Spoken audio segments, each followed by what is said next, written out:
ஐபிஓக்கு apply பண்றீங்க. ஆனா, ஒவ்வொரு தடவையும் நாட் அப்ளைடுன்னு வருதா? உண்மையில் ஐபிஓ அலாட்மென்ட்‌க்கு லக் மட்டும் காரணம் கிடையாது. சில விஷயங்கள தெரிஞ்சு அப்ளை பண்ணா உங்களுக்கு வாய்ப்புகள் அதிகரிக்கலாம். இந்த வீடியோவ கடைசி வரையும் பாருங்க.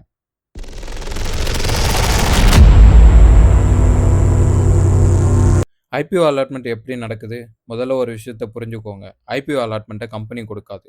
ரெஜிஸ்ட்ரார் தான் செபி விதிகளின்படி லாட்டரி சிஸ்டம் மூலம் அலாட்மென்ட் செய்றாரு. ரீட்டெயில் கேட்டகரில ஓவர் சப்ஸ்கிரைப் ஆயிட்டா எல்லாருக்கும் ஷேர் கிடைக்காது. அதனால தான் சிலருக்கு கிடைக்கும், சிலருக்கு கிடைக்காது. இங்க ஃபர்ஸ்ட் கம் ஃபர்ஸ்ட் அவுட் என்ற விதிப்படி அலாட்மென்ட் நடக்கிறதில்லங்கிறது புரியுது. அதாவது இங்க முதல்ல வரவங்களுக்கு தான் முன்னுரிமை அப்படிங்கிறது கிடையாது. நீங்க கடைசி நாள் அப்ளை பண்ணாலும் உங்களுக்கு கிடைக்கிறதுக்கான வாய்ப்பும் இருக்கு. அலாட்மென்ட் சான்ஸ இன்கிரீஸ் பண்றதுக்கு என்னென்னலாம் பண்ணலாம்? கட் ஆஃப் பிரைஸ்ல அப்ளை பண்ணுங்க. பிரைஸ் பேண்ட்ல ஐபிஓக்கள எப்பவுமே கட் ஆஃப் ஆப்ஷன் தேர்வு செய்யுங்க. அப்போதான் ஃபைனல் இஷ்யூ பிரைஸ் என்னவா இருந்தாலும் உங்களுக்கு அப்ளிகேஷன் வேலிட்டா இருக்கும். கட் ஆஃப் பிரைஸ்ங்கிறது அவங்க அதிகபட்சமா என்ன பிரைஸ் ஃபிக்ஸ் பண்ணியிருக்காங்களோ, அந்த பிரைஸ்ல அப்ளை பண்றது. ரீட்டெயில் லிமிட்க்குள்ள அப்ளை பண்ணுங்க. ரீட்டெயில் இன்வெஸ்டரா இருந்தா 2,00,000க்கு மட்டும் அப்ளை செய்ய வேணும். ரீட்டெயில் கேட்டகரில தான் லாட்டரி நடக்கும். மல்டிபிள் பான் கார்ட பயன்படுத்தாதீங்க. இங்க நெறைய பேர் பண்றது மிஸ்டேக் என்னன்னா, நம்மகிட்ட 4 அக்கவுண்ட், 5 அக்கவுண்ட் இருக்கு. ஜீரோதால இருக்கு. அப்புறம் வந்து அப்ஸ்ட்ராக்ட் இருக்கு. அப்படின்னு சொல்லிட்டு எல்லா அக்கவுண்ட்ல இருந்தும் அப்ளை பண்ணுவாங்க. இந்த மாரி நீங்க ஒரே பான் கார்ட்ல மல்டிபிள் அப்ளிகேஷன் போடும்போது, உங்களுக்கு டூப்ளிகேட் அப்ளிகேஷன்றனால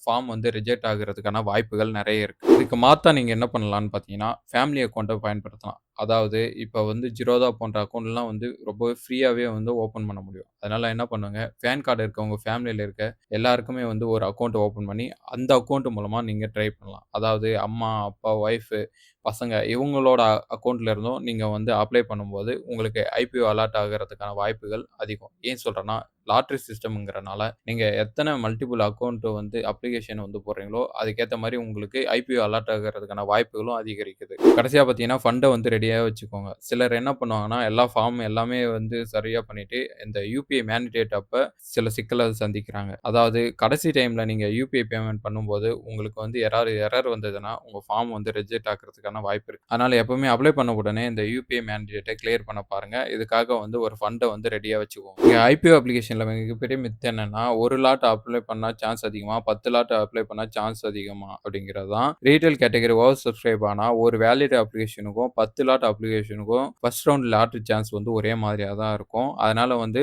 லாட்ஸ் அதிகமா இருக்குன்னா, நமக்கு வந்து வாய்ப்பு அதிகம் அப்படிங்கிறது மிகப்பெரிய மித்து. அதனால வந்து நீங்க குறைஞ்சபட்சம் வந்து 1 லாட் அப்ளை பண்றதுக்கு ட்ரை பண்ணுங்க. ஆனா மல்டிபிள் பான் கார்டு மூலமா நீங்க வந்து அப்ளை பண்ணும்போது உங்களுக்கு வாய்ப்புகள் வந்து அதிகரிக்கிறதுக்கு வாய்ப்புகள் இருக்கு. ஐபிஓ அலாட்மென்ட்ல 100% கேரண்டின்ற விஷயமே கிடையாது.